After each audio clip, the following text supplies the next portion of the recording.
Advanced courses తో పాటు first year నుండే campus recruitment training leading companies లో 13,000+ placements with 13.5 lakhs highest package. మీ ఇద్దరికి టర్మ్స్ కండిషన్స్ ఎలా ఉంటాయి అసలుకి? ఎవరిద్దరు? జగన్మోహన్ రెడ్డి గారికి మీకు? జగన్ గారు మా నాయకుడు. మా అంతవరకు నాన్నగారి దగ్గర నుంచి రాజశేఖర రెడ్డి గారి దగ్గర నుంచి చూస్తే దగ్గరగా 30-40 సంవత్సరాలు నా తండ్రి రాజశేఖర రెడ్డి గారితో పాటు తిరిగారు. ఆయన కూడా ఒక తండ్రి స్థానంలో ఉండి నా తండ్రి అనారోగ్యం పాలైనప్పటికీ కూడా ఆయనకి మంత్రి పదవి కొనసాగించారు. అంత గొప్ప అనుబంధం ఉంది వాళ్ళిద్దరికి. ఆ తరువాత జరిగినటువంటి కార్యక్రమాలన్నీ అందరికీ తెలిసినాయే, పరిణామాలన్నీ అందరూ చూశారు. ఈయన మాట ఇవ్వటం, అక్కడి నుంచి బయటకు రావటం, కాంగ్రెస్ పార్టీని వీడి బయటకు రావటం, ఆయనతో పాటు మళ్ళీ ఇంకో సెకండ్ థాట్ లేకుండా మా కుటుంబం దూకేసాం అంతే. ఇంకా ఓకే, ఆ రోజు కాంగ్రెస్ పార్టీ అధికారంలో ఉంది, ఇంకో 5 సంవత్సరాలు కాంగ్రెస్ పార్టీ అధికారంలో ఉంటుందని తెలిసే మేము వెళ్ళిపోయాం.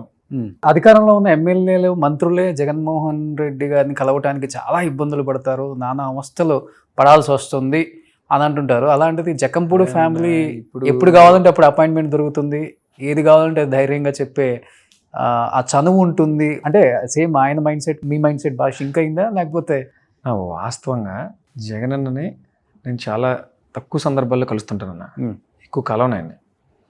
కలిస్తే నిజంగా మీరు అన్నట్టుగానే మనం ఓన్లీ నెగిటివ్సే చెప్తాం, ఎక్కువ పాజిటివ్స్ చెప్పను. నేను భజన చేయలేను. ఓకే, రాదు కూడా.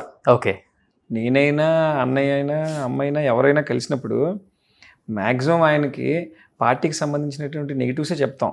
మీరు అన్నట్టుగా నిజంగా అందరికీ అంత చనువు కూడా ఇవ్వకపోయి ఉండొచ్చు జగన్మోహన్ రెడ్డి గారు. మమ్మల్ని మాత్రం కుటుంబ సభ్యుల్లో ఎప్పుడు చూసుకుంటాడు కాబట్టి మేము చెప్పిన దాని వరకు ఖచ్చితంగా వింటాడు, దాని మీద ఎంతో కొంత స్పందించడానికి ప్రయత్నిస్తాడు. చూసాం మీ పెళ్ళిలో కూడా ఎంత చనువు ఉందో కూడా అర్థమైంది అందరికీ.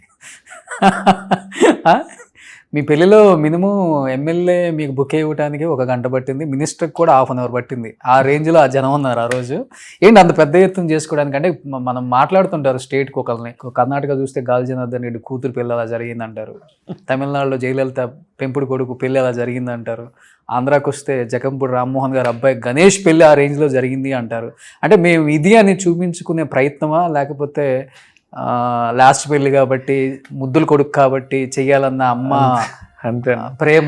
వాస్తవంగా కూడా ఆర్థికంగా మేమే అంత బలవంతులు ఏం కాదన్నా. నాన్న మంత్రి అయ్యేంత వరకు కూడా కనీసం ఆస్తులు కూడా లేనటువంటి పరిస్థితి మాది.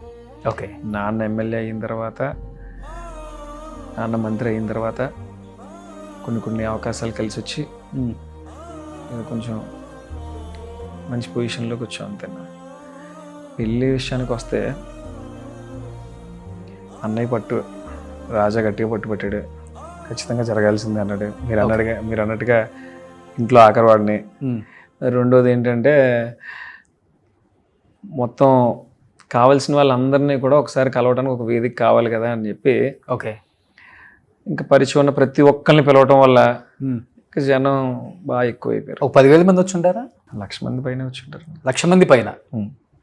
అయితే మీరు చెప్పే లెక్క ఒక ఎమ్మెల్యే కంటెస్ట్ చేయొచ్చు ఒక నియోజకవర్గంలో, మీకు పెళ్ళికైన ఖర్చు అంతేనా? పెళ్ళికైనా ఖర్చు 100 కోట్ల ఉంటుందా? 100 కోట్ల ఉంటుందా? ఎందుకు అవుతుంది అన్న అంత? వచ్చిన వాళ్ళు అందరూ ఆశీర్వదిస్తారు, వెళ్ళిపోతారు, సగం మంది భోజనం చేస్తారు. ఓకే, ఎందుకు అయిపోద్ది అంత? భోజనాలకి ఎంత ఖర్చు అయిపోద్ది? దాన్నే ఉంది ఒక 20-30 కోట్లు. ఇప్పుడు మీరు నన్ను మొత్తం రాసి అన్న ఇమ్మంటారు ఏంటి? ఇన్కమ్ ట్యాక్స్ కానీ పంపిస్తారండి. ఏదో ఆర్భాటంగా ఘనంగా తమ్ముడు పెళ్లి చేయాలి అనుకున్నాడు మా అన్నయ్య, చేశాడు. ఓకే, అంతే. ఇంకా అవతల పక్కన నా వైఫ్ వాళ్ళు కూడా పొలిటికల్ బ్యాక్గ్రౌండ్ ఉన్న వాళ్ళు. ఓకే, వాళ్ళ నాన్నగారు కొత్తపల్లి జానకరామ్ గారు ఒకసారి ఎమ్మెల్యే చేశారు, వాళ్ళ పెద్ద నాన్నగారు కొత్తపల్లి సుబ్బారాయుడు గారు కూడా మంత్రి చేశారు. వాళ్ళు కూడా రాజకీయంగా బాగా బలవంతులు కాబట్టి ఆ జిల్లాలో ఆబ్వియస్గా వాళ్ళ జనం మా జనం అందరూ కలిస్తే కొంచెం గట్టిగా కనిపించింది అంతే. ఓకే, లవ్ మ్యారేజా గణేష్ గారు? లవ్ మ్యారేజ్ అన్న. Love marriage. ఎన్ని ఇయర్స్ ప్రేమ? 7-8 years లవ్ చేసుకున్నాం. 7-8 years. సో మిమ్మల్ని పూర్తిగా అర్థం చేసుకున్న తర్వాతే దిగారు ఇంకైతే? తను అడిగితే చెప్తా. తను పెద్దగా మాట్లాడరు కదా. తను డాక్టర్ అన్న, ఎన్ఆర్ఏ కాలేజ్లో. ఓకే, రేడియేషన్ ఆంకాలజీ చేస్తుంది. ఇప్పుడు ప్రాక్టీస్ చేస్తున్నారు. ఓకే, అసలు రాజకీయాలతో సంబంధం లేకుండా ఎందుకంటే వాళ్ళ ఫాదర్ ఎమ్మెల్యే చేశారు, వాళ్ళ ఇంట్లో కూడా అంతా రాజకీయవేత్తలే కాబట్టి ఉమ్. రాజకీయం చిన్నప్పటి నుంచి చూసి పెరిగిన అమ్మాయి. ఓ. కాకపోతే నేనున్న ఫీల్డ్ వేరు, తనున్న ఫీల్డ్ వేరు అంతే. ఓకే.